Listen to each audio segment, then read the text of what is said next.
الحمار المصري الصين طالباه بأي تمن، والواحد بيتباع ب1000 دولار، والجبنة بتاعته من أغلى الأنواع في العالم، والسر الموجود فيه مش هتلاقيه في أي حتة تانية. الحمار المصري طلع كنز مش كتير واخدين بالهم منه، بس إيه الحكاية؟ وليه الحمار المصري بيتباع بالسعر ده وبيستخدموه في إيه؟ كل دي تفاصيل هتعرفها معايا في الفيديو ده. أنت عارف إن الحمار المصري بقى مطلوب جدا في السوق العالمي، خصوصا في الصين، لأنه طلع كنز حرفيا. أنت متخيل إنهم بيستخدموا جلده في صناعة مادة اسمها إيجياو، ودي مادة بتدخل في الطب التقليدي عندهم، وكمان في مستحضرات التجميل وبعض المنتجات الغذائية زي الحلويات.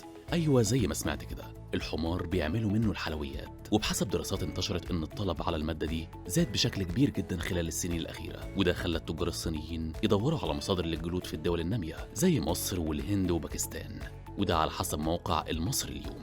وده اللي أكده تاجر مصري اسمه شريف نجم شغال في الصين، وقال إن مصر بتصدر حوالي 8000 جلد حمار سنويا، وده بشكل رسمي. ولكن في نفس الوقت في سوق تانية غير رسمية أو تهريب، بسبب المكسب الكبير اللي ممكن يتحقق من التجارة دي، خصوصا وإن سعر الحمار المصري بيوصل ل1000 دولار، وده مقارنة بسعره في مصر، وده على حسب موقع المصري اليوم. شريف قال إن التعامل في تجارة جلود الحمير بيكون بوحدة اسمها البتلة، ودي وحدة وزن مخصوصة بيستخدموها في استيراد الجلود اللي عليها طلب كبير جدا. والجلود دي ساعات بتستخدم في حاجات طبية، وكمان في بعض الأكلات اللي شبه مملحة زي عندنا في مصر. وكمان وضح إن سلالة الحمير المصرية تعتبر من أحسن السلالات على مستوى العالم، لأنها قوية وبتتحمل، وعندها مناعة كويسة جدا ضد المشاكل الصحية، وفي نفس الوقت سعرها أقل مقارنة بغيرها. وده اللي خلى التجار بره يهتموا بيها بشكل كبير جدا، ويعتمدوا على الاستيراد من مصر خلال السنين اللي فاتت، وده على حسب موقع المصري اليوم.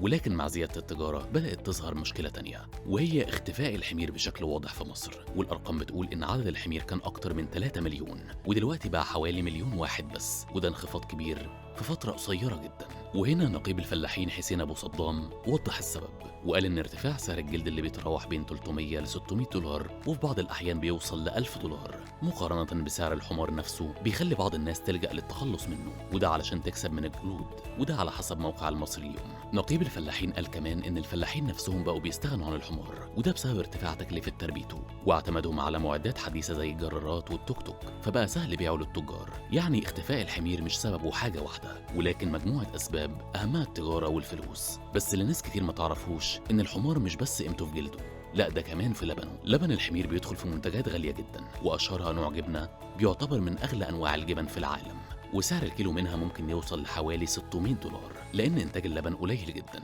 لأن أنثى الحمار بتنتج كمية بسيطة يوميا، وعلشان يعملوا كيلو جبنة بيحتاجوا أكتر من 20 لتر لبن، وده اللي بيخلي المنتج نادر وغالي. ده كمان لبن الحمير بيستخدم في مستحضرات تجميل، وفي اعتقاد قديم إنه مفيد للبشرة، وده بيزود قيمته أكتر في الأسواق العالمية، وده على حسب موقع CNN الاقتصادية. يعني الحمار بقى ليه أكتر من استخدام، جلده في الأدوية ولبنه في الأكل والتجميل، وده اللي خلاه يدخل بقوة في التجارة العالمية. الحكاية مش مجرد حيوان بسيط، ولكن عن سوق كبير وأسعار بالدولار وطلب عالمي بيزيد كل سنة. بس يا ترى التجارة دي هتفضل مكملة بنفس الشكل، ولا هيكون في تنظيم يحافظ على الحمار المصري قبل ما أعداده تقل أكتر من كده؟ يلا شاركونا في التعليقات.